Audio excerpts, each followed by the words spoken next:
Dobar dan, gospe in gospodje. Vlada Republike Slovenije se je danes na svoji 125. seji seznanila z informacijami o jedrski nesreči na Japonskem, o njenih vzrokih in posledicah. Ta nesreča nima in ne more imeti neposrednih posledic za Slovenijo, zato pri nas posebni zaščitni ukrepi niso potrebni.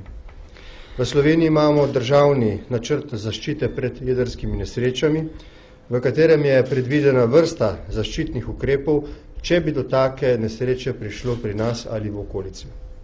Čez nekaj tednov bodo organizacije zadolžene za zaščito in reševanje izvedle državno vajo INEX, s katero bodo preverile svojo tovrstno pripravljenost in ukrepanje.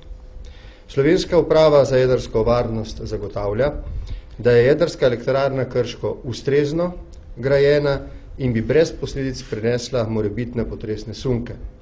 Stalnimi izboljšavami sledimo razvoju stroke in novim spoznanjem zagotavljajo v upravi in elektrarni za zagotavljanje varnosti delovanja, odpornosti objekta na izredne obremenitve, kot jih povzročajo podobne naravne nesreče.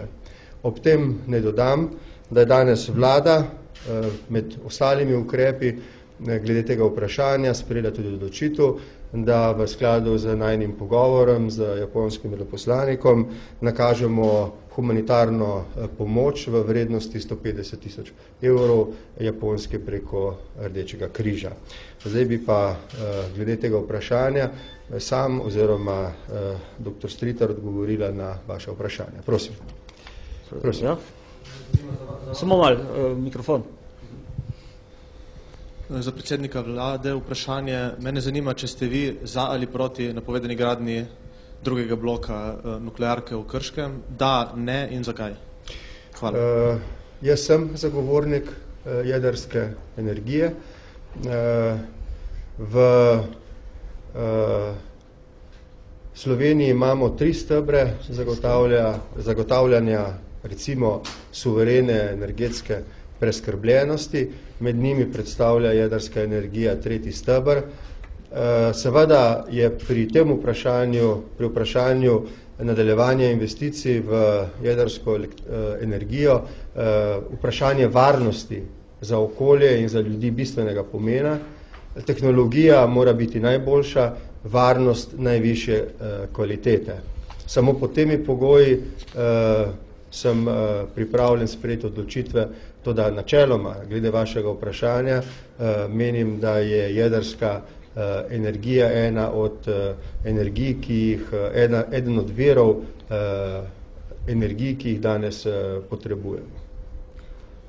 Mene pa zanima, glede na to včeraj, kolikor smo obveščeni, ste dobili tudi poziv Greenpeacea, da naj bi zaprli celo reaktor obstoječe nuklearke, pa me zanima komentar na to, kaj odgovarjate.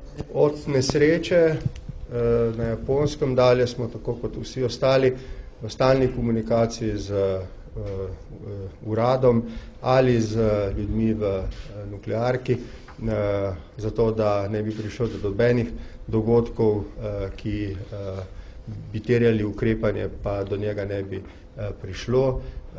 Tukaj z mano je generalni direktor in lahko dodatno da in pojasnila in zagotovila. Tisto, kar se mi zdi pomembno sporočiti slovenski javnosti, in sem prej prebral v izjavi, je, da prvič zaradi nesreče na Japonskem varnost naših ljudi ni v ničemer ogrožena, da strokovnjaki predvidevajo, da tudi v prihodnje ni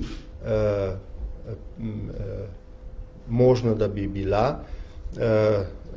Verjetno bo jasnejša pojasnila dal generalni direktor.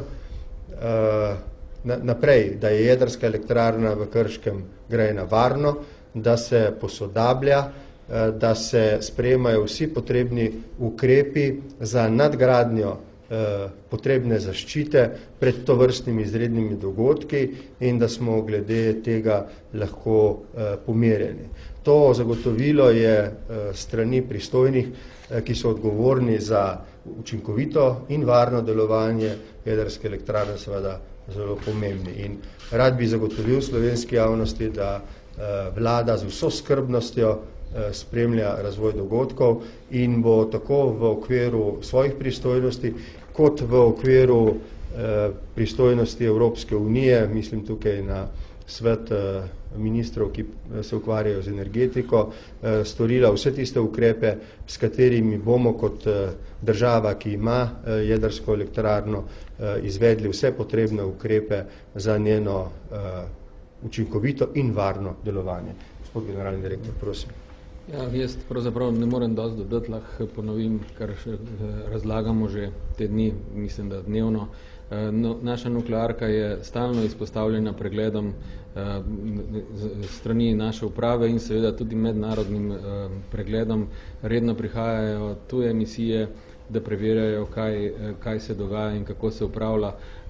In lahko ponovim, da smo v minulih letih že sami prišli do tega, da je treba določene stvari popraviti, izboljšati in je recimo ravno za zmanjšanje potresne ogroženosti tveganja zaradi potresov bo čez približno 1 leto vgrajen 3. dizel generator, ki bo povečal število neodvisnih virov energije v primeru izrednih dogodkov na 4. Zdaj imamo 2 dizel generatorja, pa še neposredni daljnovod iz termoelektrarne Brestanica.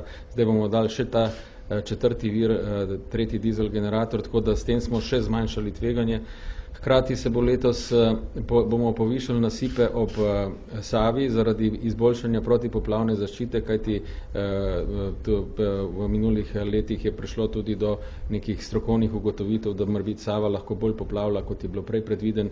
Tako da s takimi ukrepi kar naprej izboljšujemo razmere in skušamo zagotavljati varnost na takem nivoju, kot je zdaj, oziroma jo še stalno izboljševati.